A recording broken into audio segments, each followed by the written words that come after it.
vamos a una serie de cuáles son las prioridades que nos están demandando los jóvenes. ¿Sí? Estas prioridades son adecuadas a las demandas o a las prioridades que tienen tanto políticas como sociales los propios estados y los gobiernos, de lo que la comunidad viva.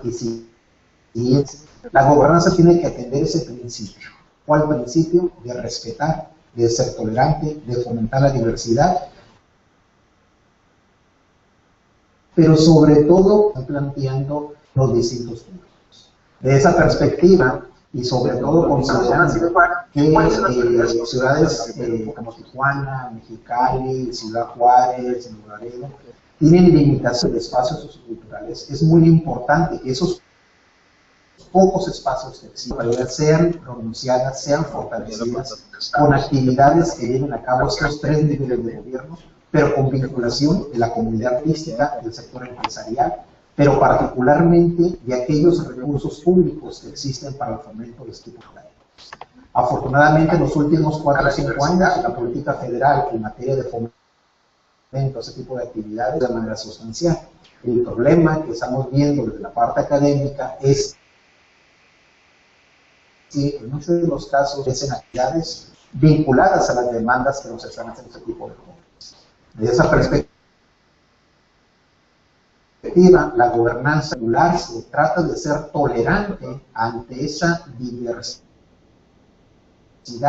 de oferta probada que conforme fortalezcamos de tipo sociocultural son la mejor alternativa para reducir las tendencias a que los jóvenes se puedan vincular en estados, etcétera, etcétera.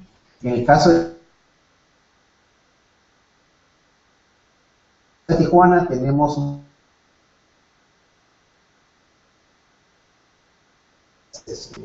sociales y artísticas en las cuales se aprecia cómo nuestros jóvenes y nuestros adolescentes se han vinculado. En el caso de Ciudad Juárez, con esta política nacional de Rescatemos a Ciudad Juárez, igualmente se han promovido una serie de proyectos culturales, artísticos, de tejido social, que en el caso de Ciudad Juárez se han.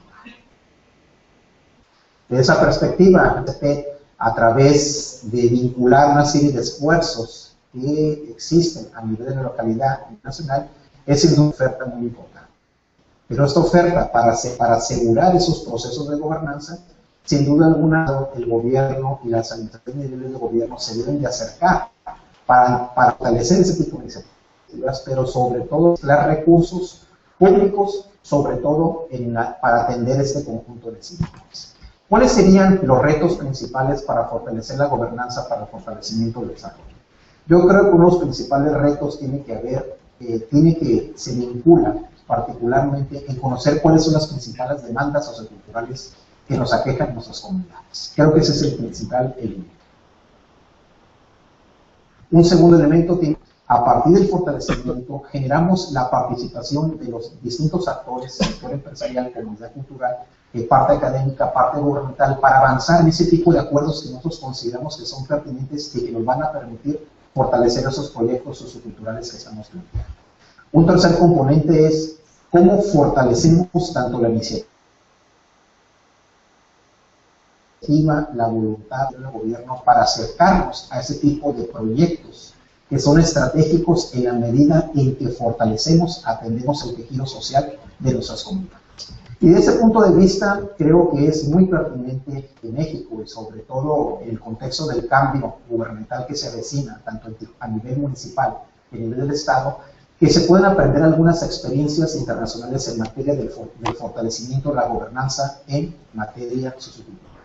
¿Cuáles son estas? Creo que es muy importante, por una parte, las experiencias que se han hecho en países como Colombia, en el cual se ha fortalecido la cultura ciudadana, una cultura ciudadana que es transversal, en el sentido de que tiene que ver con lo que demanda el ciudadano, sus aspectos socioculturales, pero el fortalecimiento de esos espacios públicos en los cuales cotidianamente interactúa a través del uso de actividades deportivas, de actividades artísticas, culturales, etcétera, etcétera. Aquí el reto es usar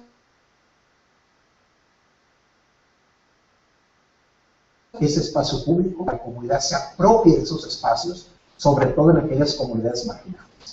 Un cuarto elemento es, y eso los han trabajado, por ejemplo, en comunidades marginadas, en el caso de esos espacios públicos, para llevar a cabo actividades recreativas,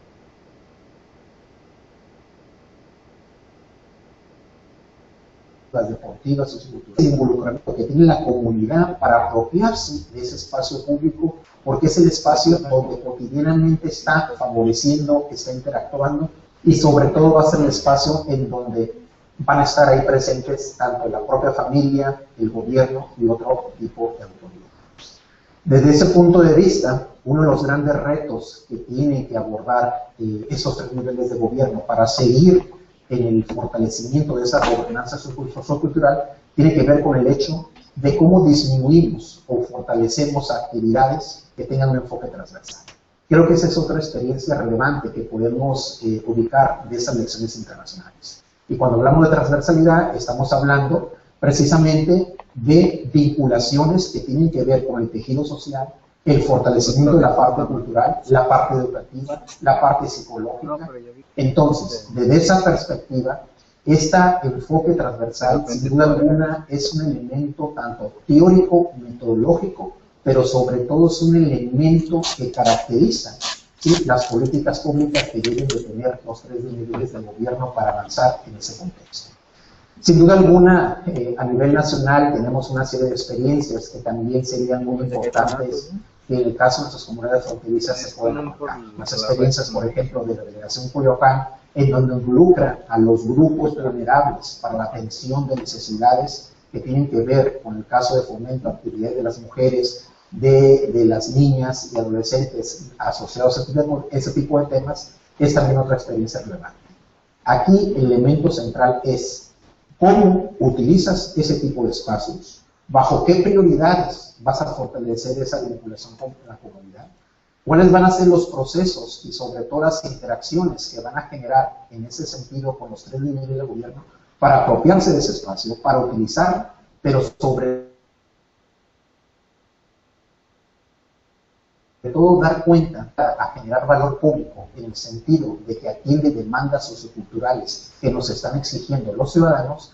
De esa perspectiva se está acercando particularmente a atender esas demandas.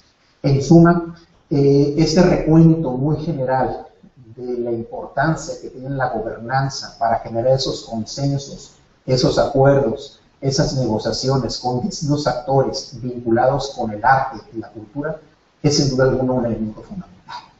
Pero para esto, otra dimensión que tiene que ver la gobernanza, y que es otro de los dilemas que se puede fortalecer, es cómo esa gobernanza trata de cambiar al interior de los gobiernos y las administraciones los procesos de toma de decisiones. En otras palabras, un municipio como Tijuana, que en los próximos meses va a tomar la nueva administración, va a implicar que las distintas dependencias, por ejemplo, en materia de seguridad pública, en materia del IMAC, en materia del deporte, en materia de seguridad social, aborden los temas de prevención y de fortalecimiento del desarrollo sociocultural de una manera integral, es decir, una manera transversal en el contexto de lo que hemos planteado.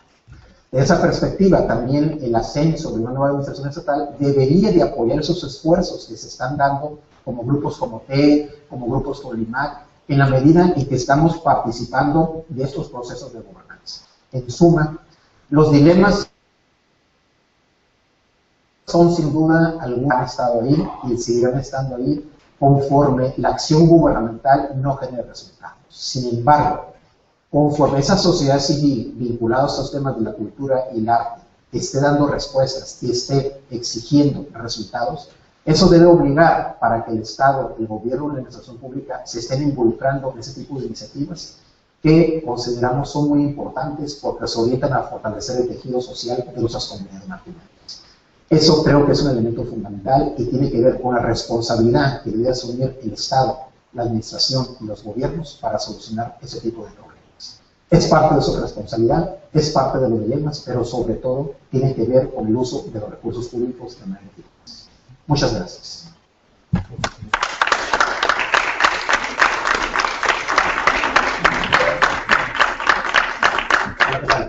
Lo que quiero compartir con nuestro público es un tema ¿Qué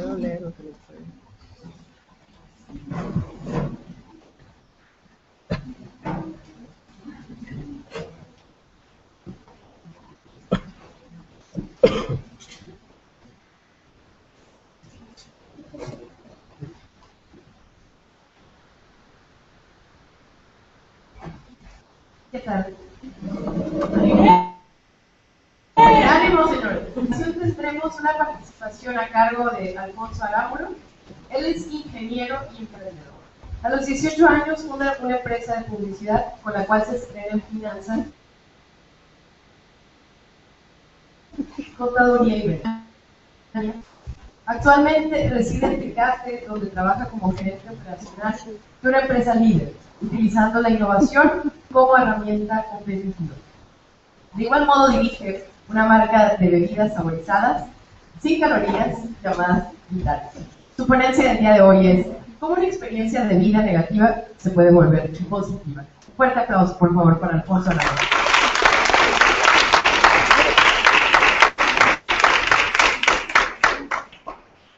Hola, ¿qué tal? Buenas tardes a todos. Gracias por estar aquí. Hola, bebé. Yo les pregunto a ustedes, ¿quiénes de los que estamos aquí somos felices?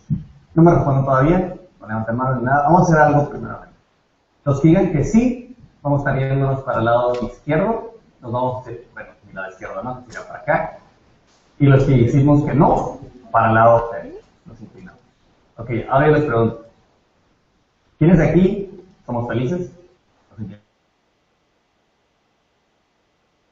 Vamos a ver si, verlo. Ahora, ¿quiénes de aquí sabemos cómo hacerle para ser felices?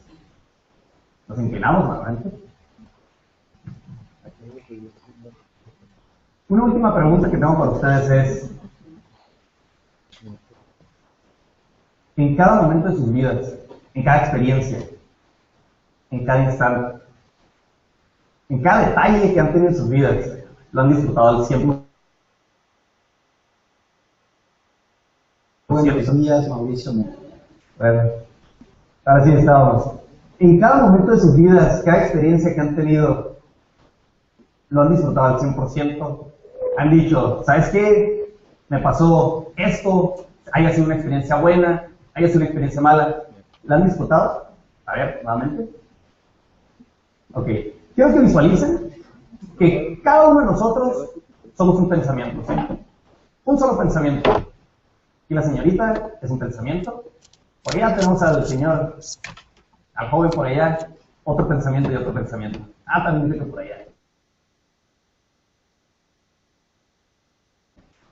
Entonces, juntos somos un cerebro, ¿sí? ¿Qué es lo que pasa si yo les dijera? A las 3 vamos a salir todos por esa puerta de ahí. Bueno.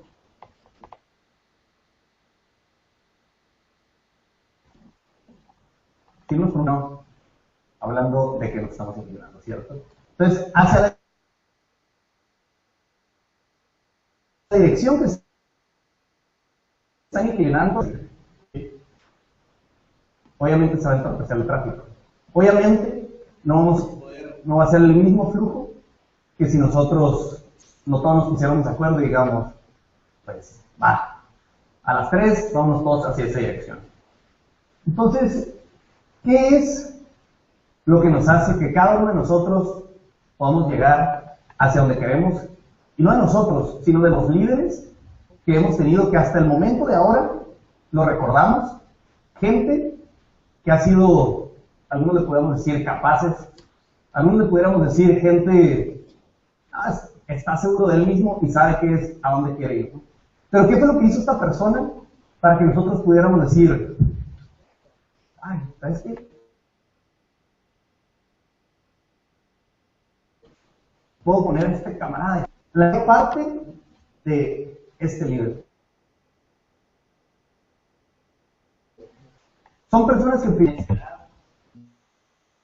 llámenle terquedad, pero al final de cuentas son gentes que han perseverado.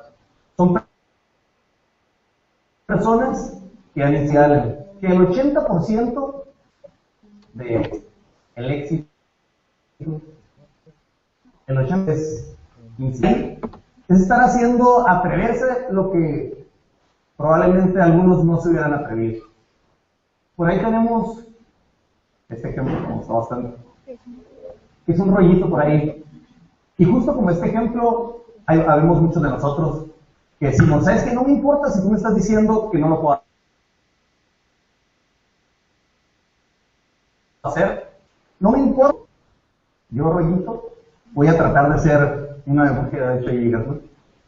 Y es precisamente lo que aquí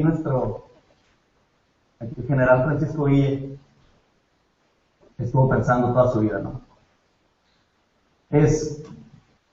Somos un ejército mucho más pequeño que los estadounidenses, sin embargo, hasta la fecha hizo historia. Ejemplo de vida. Porque una persona es recordada, ¿no? ¿Por qué no es recordado su amigo? ¿Por qué no es recordado su tío, su papá que lo apoyó tal vez? Porque esta persona es la que tuvo sus creencias fijas. Y no solo eso, sino que transmitió. Y bueno, ustedes me dijeran, bueno, pues yo voy a alguna plática de TED, y bueno, escuchen y me lo transmiten. Solo que eso no es todo, ¿no? En realidad, estas personas multiplicaron sus creencias, su filosofía, su razón de ser, su misión. Y esto fue lo que a ellos les dio, a la gente, a sus seguidores, eso es lo que les dio esa seguridad de decir, ¿sabes qué? Voy por ti, voy contigo. Déjenme contarles una historia. Era un muchacho recién graduado, con un trabajo, sale y dice, quiero hacer una carrera en el trabajo, a tal punto que este muchacho llevaba una vida plena, sumergido en la cotidianidad, y él dice, ya, qué bueno que me van a levantar para mañana para ir al trabajo, ¿no? Se levanta, la clásica, el cafecito y demás. Llega el siguiente día con un dolorcito. Dice, bueno, voy al doctor, ¿no? Igual, normalmente no me dan dolores, vas con el doctor. Siguiente día, el dolor se vuelve muchísimo más intenso todavía, vuelve a ir para allá con el doctor, no con el mismo, porque dijo, no, me toca la segunda opinión. Llega con este segundo doctor y le dice, has de tener gastritis, has de tener, si acaso, colitis. Esta persona vuelve otra vez a su casa. Al siguiente día se empieza a tornar pálido y pálida y pálida. Al cabo de 2 días más, este muchacho ya empieza a caminar jorobado. ¿Qué le había pasado? Era una simple colitis. Va nuevamente y le dice, ¿sabes qué, doctor? Me duele bastante. Pues te inyecto para quitar el dolor. Total que la inyección no le quitó el dolor. Vuelve nuevamente a ir ahora con un especialista, ya último intento, ya está el colmo, ¿no? Bueno, ahí le puede quitar este dolor. En cuanto lo ve el especialista, le dice, te me vas rápidamente a urgencias. Y lo que suponía ser una operación de rutina, una operación que, sí, bisturí, partido, ya está, bye, ¿no? Recupérate y espero no verte nunca, ¿no? Resultó ser 8 semanas de cuidados intensivos. Resultó ser este dolorcito que le empezó a aumentar la palidez de su piel, terminó siendo una infección digestiva. Una infección de los que pocas personas en realidad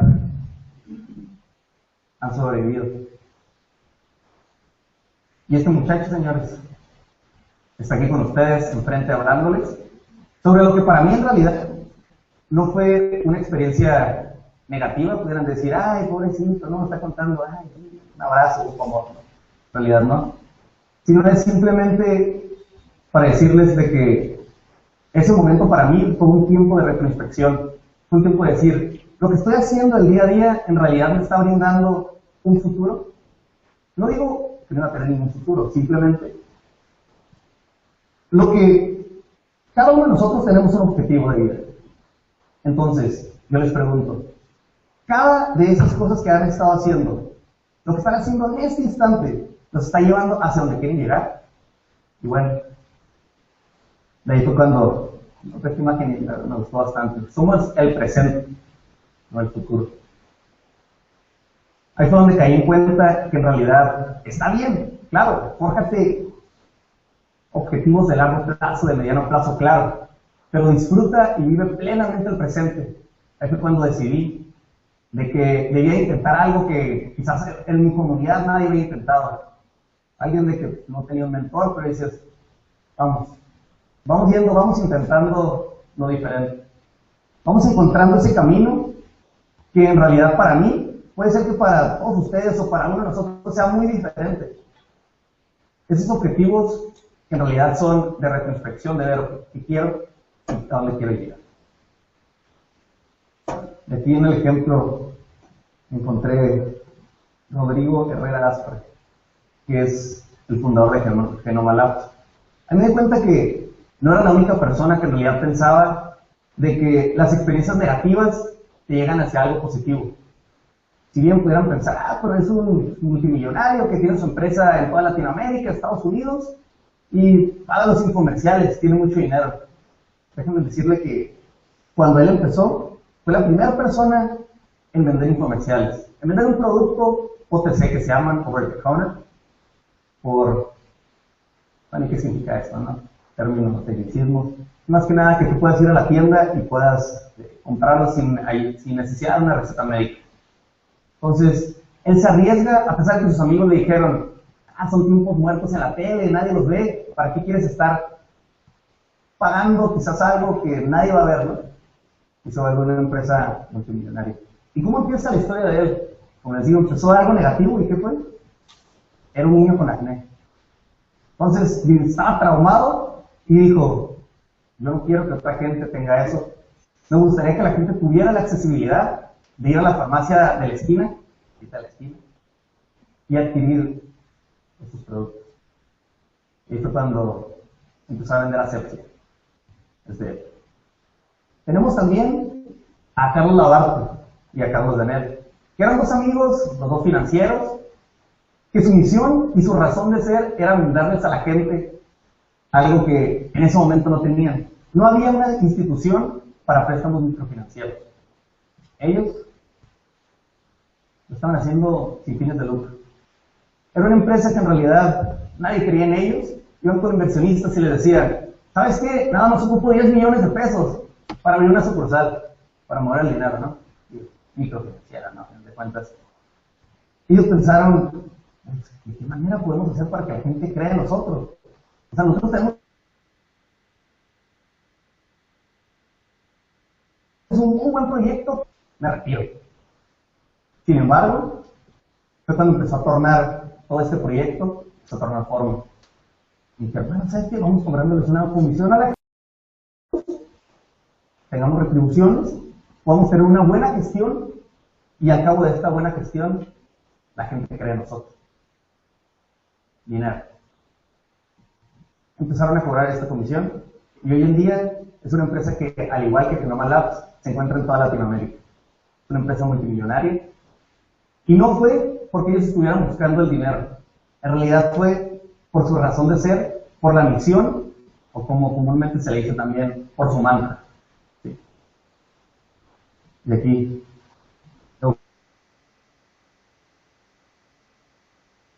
Eugenio Derbez. Espero que varios de ustedes.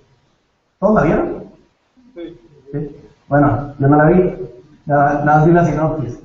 Y lo curioso, lo que me encantó de esta película, bueno, mejor dicho, ¿no? De la historia de esta película de Eugenio Derbez, es de que si bien es un éxito taquillero, es un romperrécord, ¿no? En el cine mexicano, incluso mejor que la de Nosotros los Nobles, en cuanto a ventas. No fue la primera vez que intentó hacer una película, no fue la primera vez que él intentó hacer algo grande. Él estuvo 12 años intentando ser director de cine, y fueron estos 12 años los que nosotros los vimos a él, salía en Armando Hoyos, que salía una película, que salía en otra, salía el Diablito, que lo que recordamos son sus éxitos. Solo que no todas sus historias son éxitos. Él fue la primera persona que intentó hacer una comedia novela. ¿Y saben qué? Ninguno de nosotros lo acordamos. ¿O alguna persona de aquí recuerda cuál fue su primera novela? ¿Comedia? No, yo tampoco. Lo estoy buscando y no hay mucho rastro de eso, en realidad. ¿Por qué?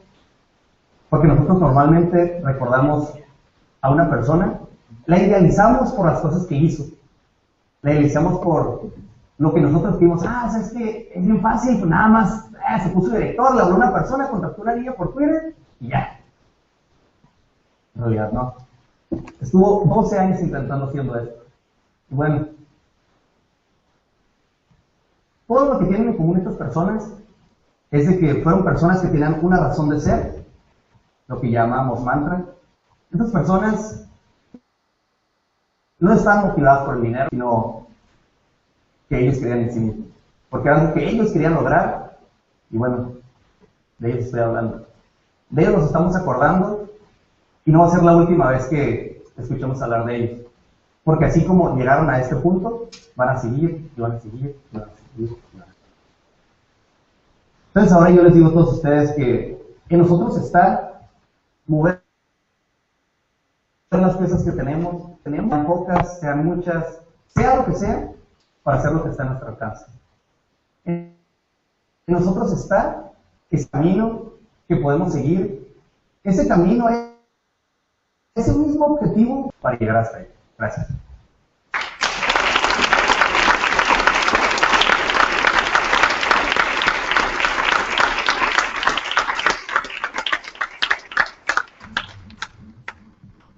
Muchas gracias, Alfonso, por acompañarnos esta tarde. En nombre del comité de TEDxZonario te hago llegar el reconocimiento por tu valiosa colaboración en esta primera edición. Gracias.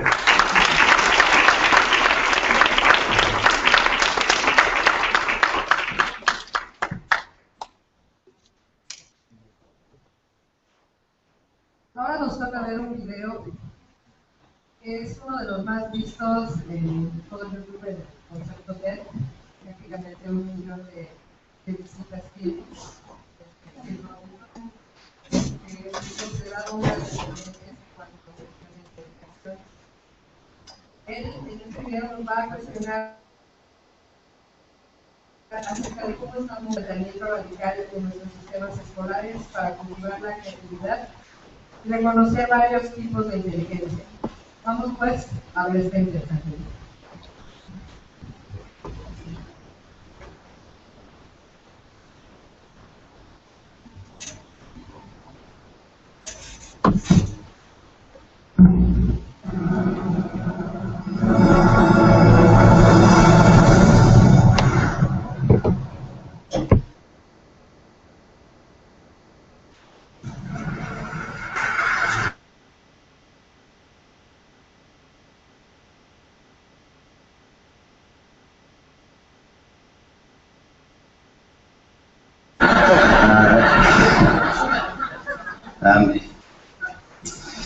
There have been 3 themes, haven't there, running through the conference, which are relevant to what I want to talk about. One is the extraordinary evidence of human creativity in all of the presentations that we've had and in all the people here. Just the variety of it and the range of it. The second is that it's put us in a place where we have no idea what's going to happen in terms of the future. No idea how this may play out. I have an interest in education. Actually, what I find is everybody has an interest in education, don't you?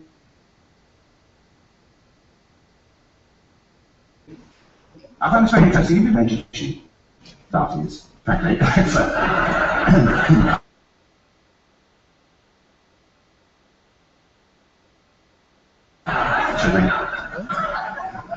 And you'll never answer with accuracy, that's but if you are, and you say to somebody, what do you do? And you say you work in education, you can see the blood run from their face. They're like, oh my God, why me? Like one night out all week. But if you ask them about their education, they pin you to the wall. And it's one of those things that goes deep with people, am I right? Like religion and money and other things. So, I have a big interest in education, and I think we all do. We have a huge vested interest in it, partly because it's education that's meant to take us into this future that we can't grasp. If you think of it, children starting school this year will be retiring in 2065. Nobody has a clue, despite all the expertise that's been on parade for the past 4 days, what the world will look like in 5 years' time. And yet we're meant to be educating them for it. So the unpredictability, I think, is extraordinary. And the third part of this is that we've all agreed, nonetheless, on the really extraordinary capacities that children have, their capacities for innovation. I mean, Serena last night was a marvel, wasn't she? Just seeing what she could do. And she's exceptional, but I think she's not, so to speak, exceptional in the whole of childhood. What you have there is a person of extraordinary dedication who found a talent. And my contention is all kids have tremendous talents, and we squander them pretty ruthlessly. I want to talk about education, and I want to talk about creativity. My contention is that creativity now is as important in education as literacy, and we should treat it with the same status. Thank you.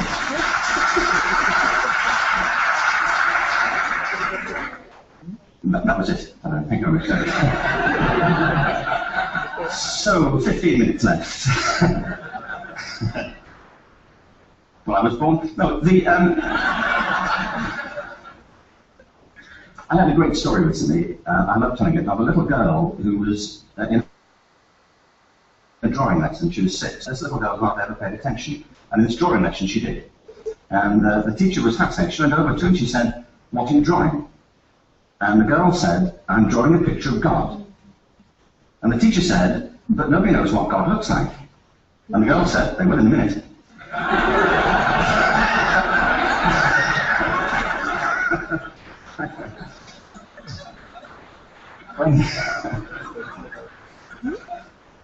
When my son was 4 in England, actually he was 4 everywhere, to be honest. I mean, for being strict about it, wherever he went, he was 4 here. But he was in the nativity play. Remember the story? No, it's big. It's a big story. Yeah. Mel Gibson did the sequel. You may have seen it. Nativity 2. But James got the part of Joseph, which we were thrilled about. We consider this to be one of the lead parts. We had the place crammed full of agents and T-shirts. You know, James Robinson is Joseph. He didn't have to speak, but you know the bit where the 3 kings come in? Now they come in bearing gifts, and they bring gold, frankincense, and myrrh. This really happened. We're sitting there, and they, I think, just went out of sequence. Because we talked a little while after and said, you know, "Are you okay with that?" And they said, "Yeah, why was that wrong?" They just switched, I think it was it. Anyway, the 3 boys came in, little 4-year-olds with tea towels on their heads, and they put these boxes down. The first boy said, "I bring you gold." And the second boy said, "I bring you myrrh." And the third boy said, "Frank sent this."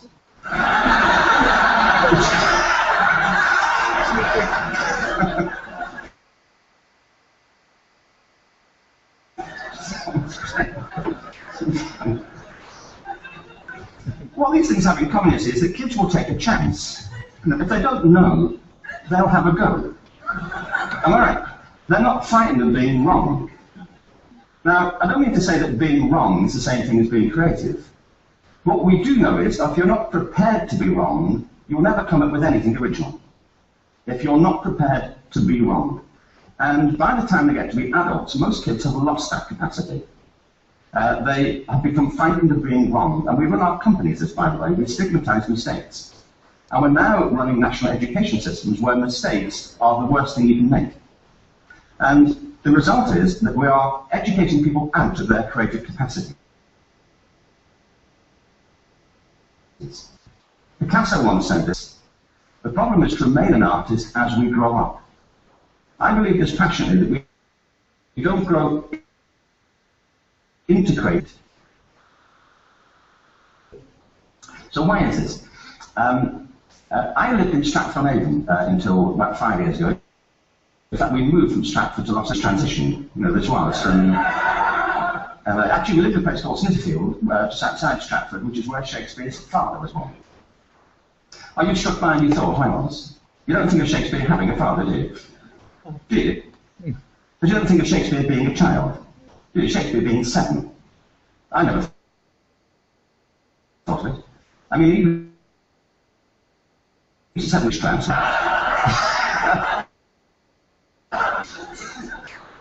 How annoying would that be?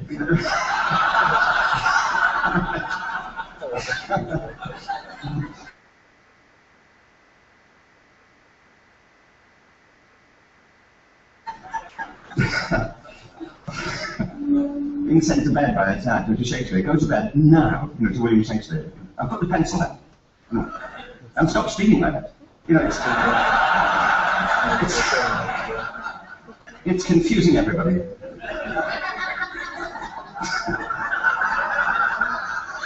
Anyway, we moved from Stratford to Los Angeles, and I just want to say a word about the transition. Actually, my son didn't want to come. I've got two kids. He's 21 now, and my daughter's 16. He didn't want to come to Los Angeles. He loved it, but he had a girlfriend in England. This was the love of his life. Sarah, he'd known her for a month. Mind you, they've had their 4th anniversary. Because it's a long time when you're 16. Anyway, he was ready to shout on the plane. He said, I'll never find another girl like Sarah. And we were rather pleased about that, frankly, because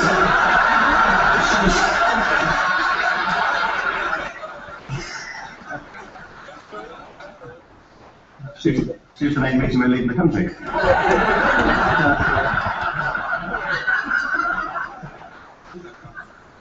But something strikes you when you move to America and when you travel around the world. Every education system on Earth has the same hierarchy of subjects. Everyone, doesn't matter where you go, you'd think it'd be otherwise, but it isn't. At the top are mathematics and languages, then the humanities, and the bottom are the arts, everywhere on Earth. And in pretty much every system too, there's a hierarchy within the arts. Art and music are normally given a higher status in schools than drama and dance. There isn't an education system on the planet that teaches dance every day to children the way we teach them mathematics. Why? Why not?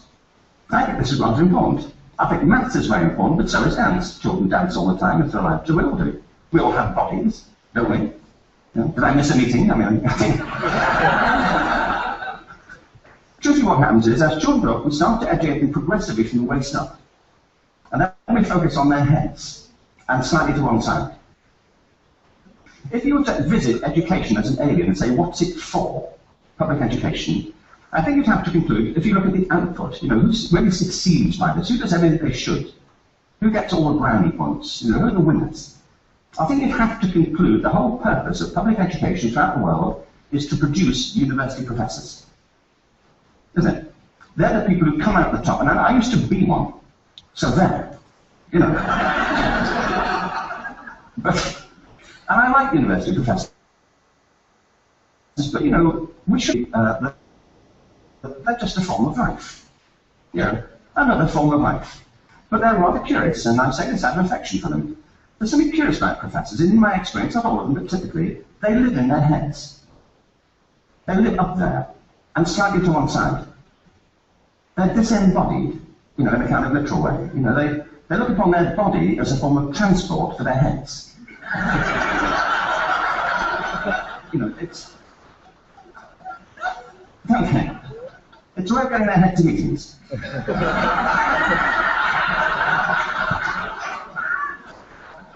If you want real evidence of out-of-body experiences, by the way, get yourself along to a residential conference of senior academics and pop into the discotheque on the final night. And there you will see it, grown men and women writhing uncontrollably off the beat. The ends and go and write a paper about it. Now, educated on the idea of academic ability.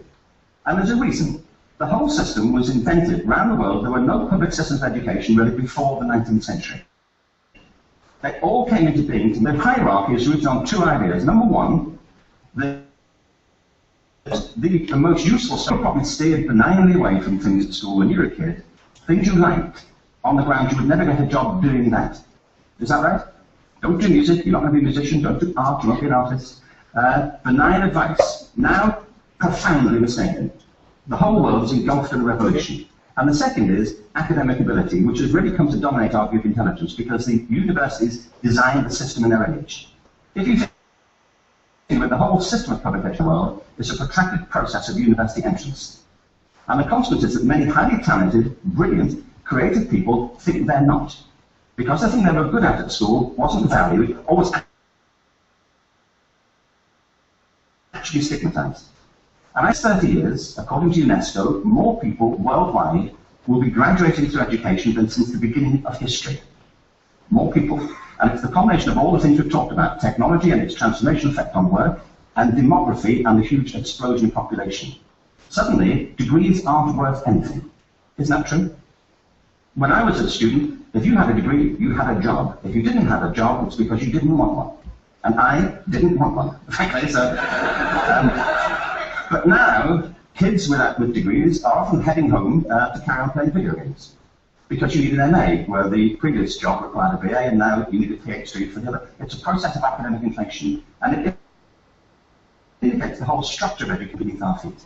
We need to radically rethink our view of intelligence. We know three things about intelligence. One, it's diverse. We think about the world in all the ways that we experience it, we found. We think in movement. Secondly, intelligence is dynamic. If you look at the interactions of the human brain, as we heard yesterday from a number of presentations, intelligence is wonderfully interactive. The brain isn't divided into compartments. In fact, creativity, which I define as the process of having original ideas that have value, more often of different disciplinary ways of seeing things. The brain is intensive. By the way, there's a shaft of nerves that joins the two halves of the brain called the corpus callosum. It's thicker in women. Following up from Helen yesterday, I think this is probably why women are better at multitasking. Because you are. Aren't you? There's a raft of research. But I know if my wife is cooking a meal at home, which is not often, thankfully, but you know, she's good at something. But she's cooking, you know, she's dealing with people on the phone, she's talking to kids, she's painting the ceiling, you know, she's doing open heart surgery over here. If I'm cooking, the door is shut, the kids are out, the phone's on the hook. If she comes in, I get annoyed. I say, "Can you please? I'm trying to fry an egg in here." You know.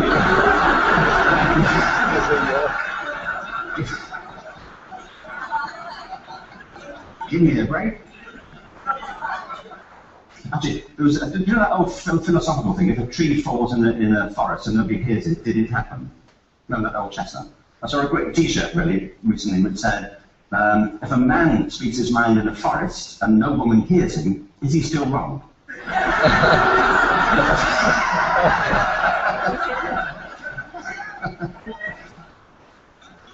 And the third thing about intelligence is it's distinct.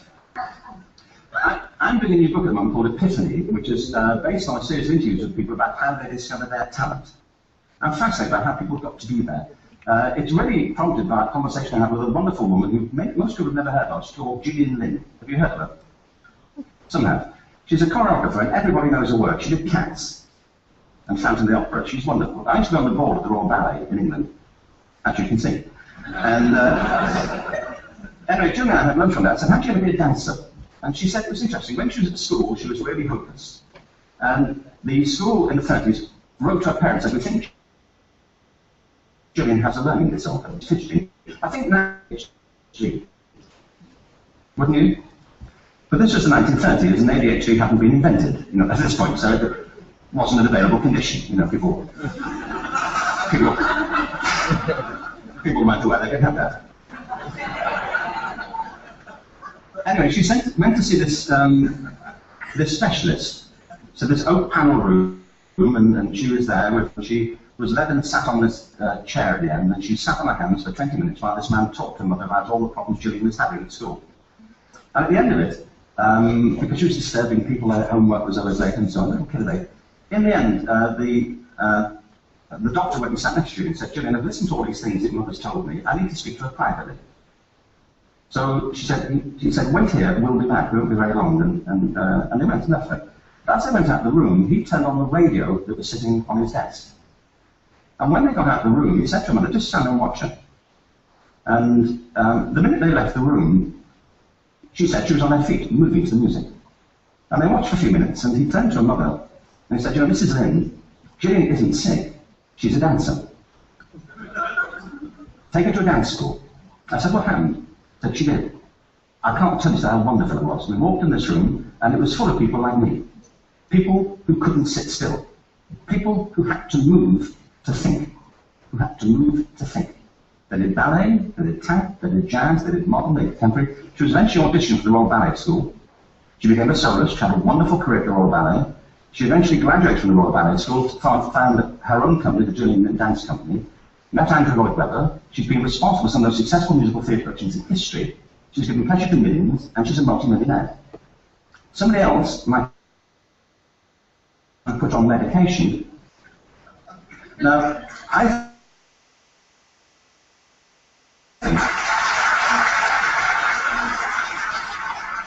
what I think it comes to is this. Our boss spoke the other night about ecology and the revolution that was triggered by Rachel Carson. I believe our only hope for the future is to adopt a new conception of human ecology, one in which we start to reconstitute our conception of the richness of human capacity. Our education system has mined our minds in the way that we've strip-mined the earth for a particular commodity, and for the future it won't serve us. We have to rethink the fundamental principles on which we're educating our children. There was a wonderful quote by Jonas Salk who said, if all the insects were to disappear from the earth, within 50 years all life on earth would end. If all human beings disappeared from the earth, within 50 years all forms of life would flourish. And he's right. What TED celebrates is the gift of the human imagination. We have to be careful now that we use this gift wisely and that we avert some of the scenarios that we've talked about. And the only way we'll do it is by seeing our creative capacities for the richness they are and seeing our children for the hope that they are. And our task is to educate their whole being so they can face this future. By the way, we may not see this future, but they will. And our job is to help them make something of it. Thank you very much.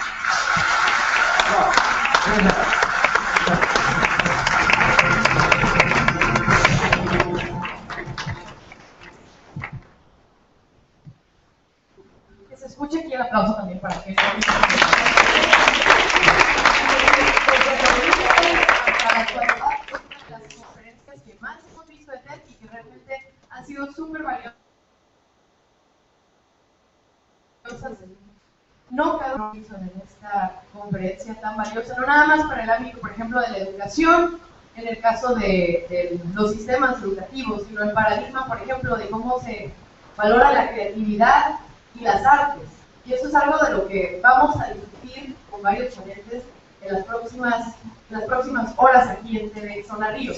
Creo que es algo súper valioso porque, por ejemplo, Ken Robinson nos habla de cómo la creatividad y ese mismo paradigma de repente se limita y, por ejemplo, hacemos énfasis en algunos campos curriculares que no necesariamente son tan valiosos. Hay que utilizar nuevas formas y nuevas ideas de por ejemplo, y estos mecanismos de creatividad como factores para la creación y como mecanismos que nos ayudan a generar. Creo que eso es algo súper valioso.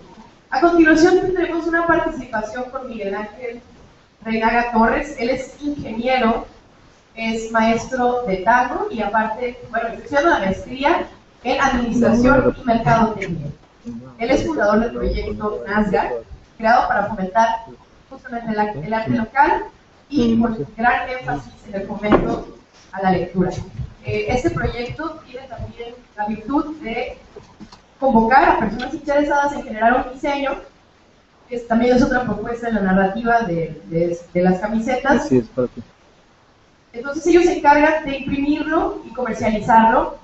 Con estos recursos lo que hacen es fomentar la lectura en colonias que no están justamente en las primeras ciudades, sino en colonias vulnerables. La ponencia de Miguel Ángel Reinaga se llama El incentivo de la lectura. Un aplauso para él, por favor.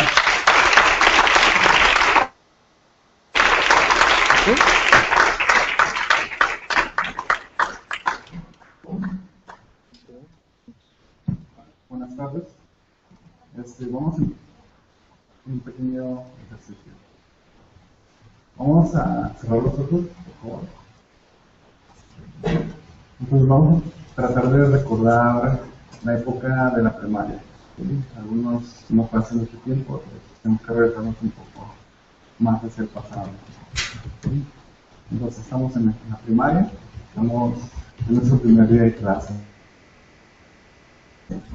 Primero. Entonces pueden escuchar a los demás niños, algunos llorando, otros riéndose. Y tal vez muchos detalles son borrosos.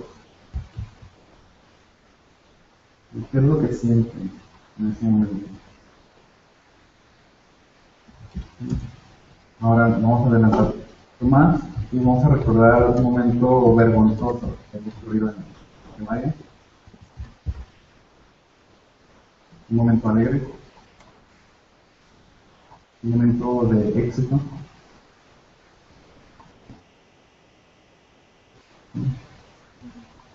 ¿Recuerdan su primer contacto con un libro? Tal vez no fue en la escuela, tal vez fue en casa con algún pariente. No nos leían, la fe, con el rato. Entonces, abrimos de nuevo los ojos. Bueno, tal vez por ahí resaltaron ciertas experiencias, ¿no? Algunas buenas, otras no tan buenas. Regresando a la parte de la lectura. Y por lo general, a la hora de que se le presenta un libro a un niño, y se le presenta de una manera un poco agresiva. En mi caso, ¿sí? En la primaria, era levántate, Miguel, ¿sí? Agarra tu libro y párrafo 1, lee por favor en voz alta. Levantas, lees el gato, Miguel, el gato es la maestra. Ok, el gato, lo escuchas veces por ahí. Sí, toda la sangre sientes que se te sube a la cara. ¿Sí? Tus manos empiezan a sudar. El gato, botas, estaba. Y así, 15 minutos, ¿sí? De insistencia, de presión. ¿Sí? Si le inyectas esto a un niño, ¿sí? Desde que va iniciando en la etapa de la lectura, ¿sí? Se va creando cierta fobia, ¿sí? El cual fue mi caso. Sí, no había regresado a casa. No, Miguel, ¿qué te dejaron tarea? A leer estas hojas y hacer un resumen. Bueno, mientras yo cocino, tú léeme el gato, Miguel, gato. Entonces se va reforzando un poquito más el miedo, ¿sí? Y lo que sucede es que no siempre se queda solamente en esa etapa de nuestra vida, sino también nos sigue en la secundaria, nos sigue en la preparatoria, y algunos mi miedo por la parte de la lectura también se conectó mucho con la parte del exponer, de estar frente a un público. Y ese momento en el que te das cuenta de que algo no está muy bien, cuando empiezas a escuchar, en vez de leer libros, empiezas a comprar audiolibros y ver documentales. ¿Sí? Fue una manera para mí de sustituir toda la información que yo necesitaba. Cuando entré a la universidad, mi primer contacto con el arte fue por medio del tango. El conectar con otras personas por medio de la música, por medio de un abrazo a la otra. No solamente de manera física, sino en movimiento. Y cuando empiezo a tratar a cada persona, me doy cuenta que cada una tiene toda una historia atrás de ella. Y así como cada persona tiene su historia, cada arte también tiene su historia. Y fue en ese momento que supe que tenía que regresar, porque la regresé. Por lo general las personas que iniciaron en el tango, pues ya no están más bien, están muertos. Tuve que regresar, tomar los libros y empezar a leer. ¿Sí? Uno de mis libros favoritos, fuera del tango, fue El Principito. Y algunos de ustedes ya lo han leído en primaria. A mí me tocó leerlo hace 2 años, de hecho, y para mí fue un libro mágico, increíble, estaba tan lleno de emoción, de tristeza, de existencialismo, y simplemente casi me explota la cabeza cuando lo termino de leer. Solté varias lágrimas y me di cuenta de todo lo que me había perdido solamente por ese miedo que había generado, ¿sí?, en mi etapa educativa. Y no me gustaría que se siguiera generando de esa manera. ¿Sí? Ya hemos escuchado mucho de nuestro sistema educativo, todas las deficiencias que tiene. En una presentación de Tango tuve la oportunidad de conocer a una mujer que se encargaba de los círculos de lectura. Hicimos la presentación, después salimos por un café. No es una historia de amor. Salimos a un café y me platicaba ella de cómo trabajaba con las personas adultas a la hora de leer, cómo era bastante agradable el ambiente y cómo le daba la clase a los niños, que obviamente era muy diferente de los adultos. ¿Sí? Ella me dijo, si quieres captar la atención de un niño, sí, necesitas imagen. ¿Sí? Si pones mucho texto, o sea, simplemente no lo van a leer, ni siquiera lo van a voltear a ver. ¿Sí? Ella maneja libros enormes, ¿has visto los libros infantiles? Traen muchos colores. Ella por lo general es un libro, por cada hoja. ¿Sí? Entonces la interacción es más humana. ¿Sí? Yo le pongo una manzana con un gusano y ustedes y yo tratamos de hacer una historia. ¿Sí? Entonces mientras va avanzando el niño, ¿sí?, vamos cambiando de libros. Entonces ahora sí tenemos una imagen y una palabra. ¿Sí? Va avanzando el niño, tenemos una imagen y una frase. Va avanzando de edad y de maduración, y ahora tenemos una imagen, la mitad de la hoja es una imagen y la otra mitad es texto. ¿Sí? Entonces vas involucrando al niño gradualmente.